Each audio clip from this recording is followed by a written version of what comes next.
Good evening everyone. I am Praveen Kumar. तो हम लोग पढ़ रहे हैं जेनेटिक्स। ठीक है, तो जेनेटिक्स में अभी तक हम लोगों ने कई सारे पोर्शन ऑलरेडी कवर कर लिए हैं। तो चलिए हम लोग आगे मूव ऑन करते हैं और हम लोग आज दो इम्पॉर्टेंट टॉपिक पे बात करेंगे। पॉलीजेनिक इनहेरिटेंस क्या होता है और एपिस्टैटिक जिन क्या होता है। आप लोगों को जब हम लोग एमसीक्यू पढ़ रहे थे जेनेटिक्स का, तो वहाँ पे एपिस्टैटिक का थोड़ा सा हिंट मैंने आपको दिया था। एपिस्टैटिक और डोमिनेंस में क्या फ़र्क होता है, ठीक है ना। तो चलिए हम लोग वन बाय वन सभी का डिटेल समझते हैं।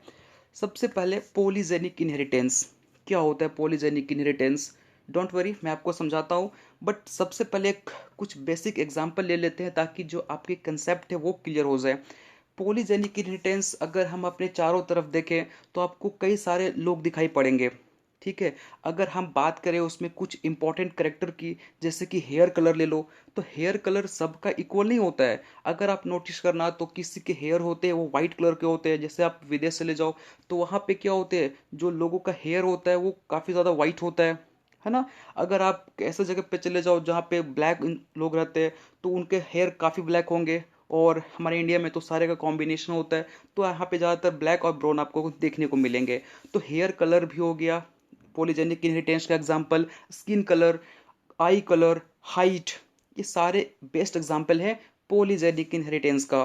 तो चलिए पहले इसके हम लोग डेफिनेशन समझते हैं। क्या बोलता है कि polygeny is when a single character may be control by more than one gene. एक करेक्टर, क्या बोला पॉलीजेनिक इनहेरिटेंस, कि एक करेक्टर जब एक से अधिक जीन से कंट्रोल हो। करेक्टर एक ही है बट उस एक करेक्टर के लिए एक से अधिक जीन रिस्पॉन्सिबल है, दैट्स कॉल्ड पॉलीजेनिक इनहेरिटेंस। और इसका बेस्ट एग्जांपल, ये किसका एग्जांपल है, याद करो, आपको मैंने ऐसा कुछ पढ़ाया था।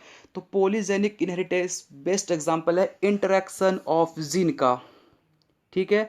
आपको मैंने इंट्रैक्शन ऑफ जीन पढ़ाया था, वहां भी मैंने बतलाया था कि एक करेक्टर एक से अधिक जीन से क्या होते हैं, कंट्रोल होते हैं। आया समझ में। तो पॉलीजेनिक इनहेरिटेंस भी जस्ट उसी का एग्जाम्पल है। यहाँ पे आप देखो, एक करेक्टर, आप एक करेक्टर कुछ भी हो सकता है, आपका स्किन कलर, हेयर कलर, ठीक है, हाइट हो गया। तो यहाँ पे करेक्टर तो एक ही है बट इस एक करेक्टर के लिए एक से अधिक जीन क्या है, रिस्पॉन्सिबल है, ठीक है। चलिए अब हम लोग इसके कुछ एग्जाम्पल समझते हैं। देखिए यहाँ से एक क्वेश्चन पूछा गया था एग्जाम में। सबसे पहली बार इस पॉलीजेनिक इनहेरिटेंस की स्टडी किसने की थी, निल्सन एंड एहले। कब किया था, 1908 में। तो सबसे इंपॉर्टेंट क्वेश्चन, सबसे पहली बार पॉलीजेनिक इनहेरिटेंस की स्टडी किसने की थी, निल्सन एंड एहले नाम के साइंटिस्ट ने, ठीक है। और इन्होंने किस पे स्टडी किया था, ये देखिए, हम बात कर रहे हैं एग्रीकल्चर फील्ड से, तो इन्होंने किस फील्ड में काम किया था, वीट के ऊपर काम किया था, ठीक है। तो देखिए, इनहेरिटेंस ऑफ कर्नेल, जिसको हम लोग ग्रेन बोलते हैं, कलर ऑफ वीट। तो निल्सन और एहले ने वीट के जो ग्रेन होते हैं ना, उस कलर के ऊपर इन्होंने काम किया था। जैसे एग्जांपल समझिए, जब capital R1 capital R1 capital R2 ये जीन का क्या है, एक पेयर है। अरे कैपिटल R1 कैपिटल R2 एक जीन का पेयर है कि नहीं है। जब ये कैपिटल R1 डोमिनेंट जीन है और ये जब पेयर में प्रेजेंट होंगे तो जो वीट का जो ग्रेन है उसका कलर कैसा होगा, रेड होगा। तो रेड कलर कब है, जब डोमिनेंट जीन प्रेजेंट है। फिर आप देखो, स्मॉल r1 और जब ये रिसेसिव जीन प्रेजेंट होंगे तो ग्रेन का कलर कैसा होगा, वाइट होगा। यहाँ तक क्लियर है। मेरी बात ध्यान से सुनिए, जब सारे के सारे जीन डोमिनेंट होंगे, ठीक है, तो ग्रीन का कलर कैसा होगा, रेड होगा। और जब रेसेसिव होंगे तो कैसा कलर होगा, वाइट होगा, ठीक है। क्या बोला, when all four gene are dominant, जब चारों जीन क्या होंगे, डोमिनेंट होंगे, तो कैसा कलर बनेगा, रेड बनेगा। और जब चारों जीन रेसेसिव होंगे तो वाइट कर्नेल बनेगा, ठीक है।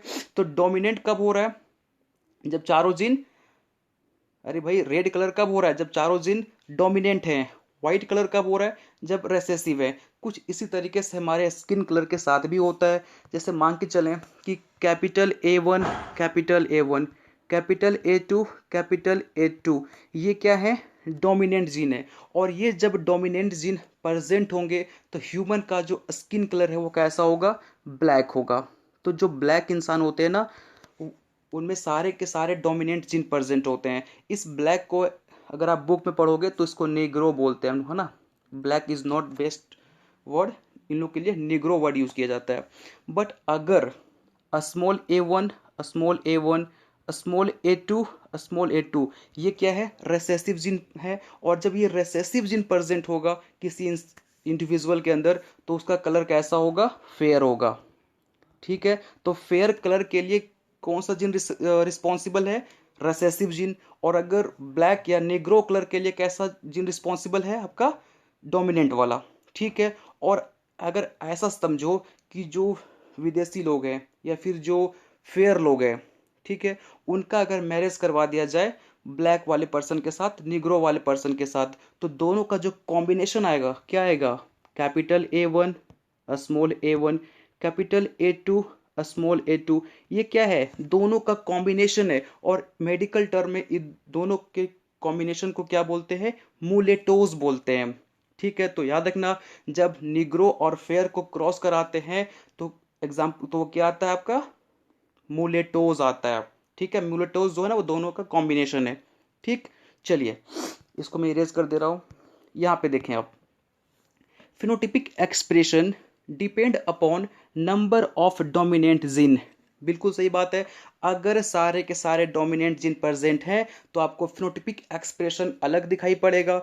अगर डोमिनेंट जीन कम प्रेजेंट हैं तो आपको फिनोटिपिक एक्सप्रेशन अलग दिखाई पड़ेगा। अरे भाई एग्जांपल ले लो, चलो हेयर कलर ले लेते हैं। ठीक है, अगर सारे डोमिनेंट जीन प्रेजेंट है तो आपका हेयर कैसा हो जाएगा, ब्लैक हो जाएगा।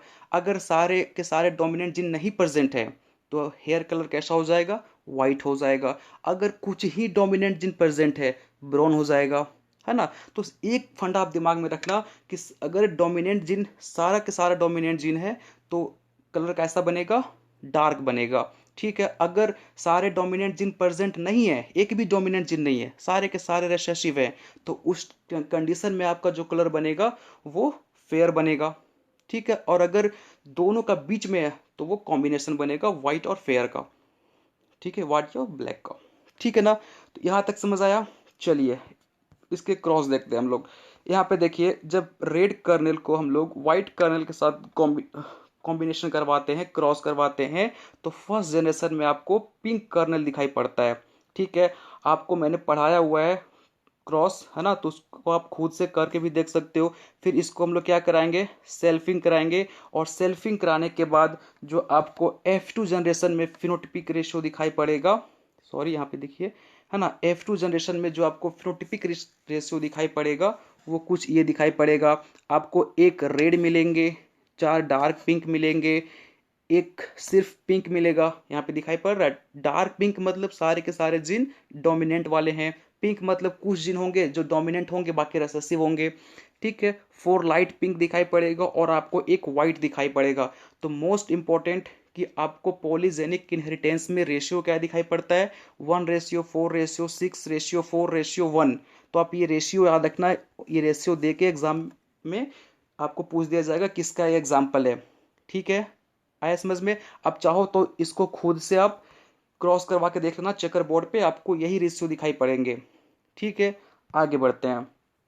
आप यहाँ पे देखो, यहाँ पे आपको दिखाई पड़ रहा है क्या है, ये डार्क ब्राउन है, यहाँ पे लाइट ब्राउन है, यहाँ पे थोड़ा ब्राउन है। तो लाइट ब्राउन के लिए जो जीन होंगे वो काफ़ी ज़्यादा डोमिनेंट होंगे, सारे डोमिनेंट जीन होंगे। ठीक है, तो यहाँ पे देखो आई कलर कितने सारे हैं, आप अपने चारों तरफ देखोगे तो सारे का जो आई कलर है वो थोड़ा बहुत आपको डिफर दिखाई पड़ेगा। ठीक है, इसके पीछे भी आपको वही जीन रिस्पॉन्सिबल है। यहाँ पे देखो, यहाँ पे आप ध्यान से देखें, ये क्या है, वाइट है, इसके अंदर एक भी डोमिनेंट जीन प्रेजेंट नहीं है, तो ये कलर कैसा बना, वाइट बना, फेयर बना। यहाँ पे देखिए ये क्या है, ब्लैक है, तो ब्लैक है मतलब यहाँ पे जो जीन होंगे वो सारे के सारे डोमिनेंट होंगे। और जब सपोज ये दोनों का कॉम्बिनेशन हुआ तो ये बना जो आपका मुलेटोज है। जैसे इंडियन लोग है ना, कुछ इस तरीके के होते हैं। तो मुलेटोज याद रखना डोमिनेंट और रेसेसिव का कॉम्बिनेशन है। अगर हम अपने लैंग्वेज में बोले तो ये निग्रो और वाइट का कॉम्बिनेशन है। ठीक है, चलिए यहाँ पे देखिए, यहाँ भी आपको दिखाई पड़ रहा है कई सारे very dark, very light, medium, हम इंडियंस क्या होते हैं, हम लोग मीडियम होते हैं, ठीक है। तो यहाँ भी जीन रिस्पॉन्सिबल है। हाइट के लिए देखिए आपको बीच में बेल शेप्ड कर्व दिखाई पड़ रहा है ना, तो बेल शेप क्यों, क्योंकि हम लोग जो पर्सन है या फिर मोस्ट ऑफ द पीपल है उसकी जो हाइट है वो क्या है, इंटरमीडिएट है, ना ज़्यादा बड़ा है ना ज़्यादा छोटा है, बीच में। बट कुछ ऐसे लोग हैं जिनका हाइट काफ़ी ज़्यादा बड़ा है, कुछ ऐसे लोग भी हैं जिनका हाइट काफ़ी छोटा है, ठीक है। But most of the people आपको इंटरमीडिएट हाई वाले दिखाई पड़ेंगे, इसलिए जो आपका ग्राफ है वो क्या दिखाई पड़ रहा है, बेल शेप्ड, ठीक है। चलिए नो हम लोग नेक्स्ट टॉपिक पे आते हैं, एपिस्टैटिक जीन। क्या होता है एपिस्टैटिक जीन, पहले तो आप फर्क समझिए एपिस्टैटिक और डोमिनेंस में क्या फ़र्क है। देखिए मैं आपको एक बेस्ट एग्जांपल बताता हूँ। डोमिनेंस जो है वो अपने पेयर वाले करेक्टर को सप्रेस करता है, जैसे कैपिटल ए स्मॉल ए, ठीक है। कैपिटल ए डोमिनेंट है किसके ऊपर, स्मॉल ए के ऊपर। बट दोनों में फ़र्क क्या है कि डोमिनेंस जो है वो अपने पेयर वाले के करेक्टर को सप्रेस करेगा, बट एपिस्टैटिक किसी दूसरे पेयर को भी जाके अफेक्ट करता है, जैसे कैपिटल बी स्मॉल बी। तो कैपिटल बी जो आपका स्मॉल ए हो गया, ये अलग पेयर है, ये अलग जीन है। कैपिटल बी स्मॉल बी अलग जीन है, ठीक है। जस्ट सपोज ऐसा मान लो कि कैपिटल ए जो है वो अपने पेयर वाले के करेक्टर को सप्रेस करता है, तो इसको क्या बोलेंगे, डोमिनेंस बोलेंगे। बट यही कैपिटल ए जाकर कैपिटल बी के करेक्टर को या फिर स्मॉल बी के करेक्टर को सप्रेस कर रहा है, जबकि दोनों में कोई रिलेशन नहीं है, तो इसको क्या बोलेंगे, एपिस्टैटिक जीन। दोनों के में डिफरेंस समझ आया। अगर सेम अपने पेयर वाले के करेक्टर को सप्रेस कर रहा है, डोमिनेंस बोलेंगे, जाके दूसरे घर वाले को सप्रेस कर रहा है तो उसको एपिस्टैटिक बोलेंगे, ठीक है। चलिए यहाँ पे दिखाई पड़ रहा है, चलो इसलिए मैंने फोटोग्राफ दिखाया ताकि आपको ये फिगर याद रहे, फिगर याद रहेगा तो आपको थ्योरी भी याद रहेगा। चलिए डेफिनेशन समझते हैं पहले। Epistatic is the phenomenon of masking, masking और सप्रेसिंग। मास्किंग का मतलब ये होता है सप्रेस कर देना या फिर करेक्टर को हिड कर देना, हाइड कर देना, ठीक है।